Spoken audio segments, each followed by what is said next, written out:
মঞ্চৰ tragedy Kings এইবাৰ বাস্তৱত কান্দি উঠিল। ভ্ৰাম্যমাণৰ ট্ৰেজেডি কিং মৃদুল ভূঞাৰ মাতৃৰ বিয়োগ। বুধবাৰে লখিমপুৰত নাটক কৰিবলৈ সাজু হোৱাৰ সময়তে দুখবৰটো লাভ কৰিলে বলিষ্ঠ অভিনেতাগৰাকীয়ে। মাতৃৰ বিয়োগৰ পিছতে মঞ্চত হাঁহি কান্দোন সংলাপ গাই গ'ল অভিনেতাগৰাকীয়ে। মাতৃৰ নিথৰ দেহৰ কাষত উচুপি উঠিল অভিনেতাগৰাকী।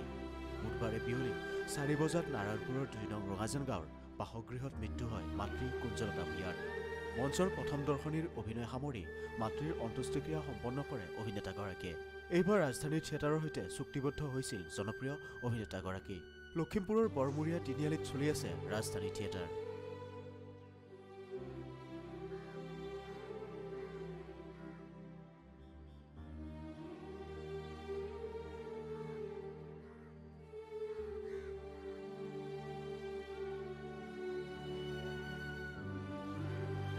মঞ্চৰ ট্ৰেজেডি কিঙে এইবাৰ বাস্তৱত কান্দি উঠিল। ভ্ৰাম্যমাণৰ ট্ৰেজেডি কিং মৃদুল ভূঞাৰ মাতৃৰ বিয়োগ। বুধবাৰে লখিমপুৰত নাটক কৰিবলৈ সাজু হোৱাৰ সময়তে দুখবৰটো লাভ কৰিলে বলিষ্ঠ অভিনেতাগৰাকীয়ে। মাতৃৰ বিয়োগৰ পিছতে মঞ্চত হাঁহি কান্দোন সংলাপ গাই গ'ল অভিনেতাগৰাকীয়ে। মাতৃৰ নিথৰ দেহৰ কাষত উচুপি উঠিল অভিনেতাগৰাকী।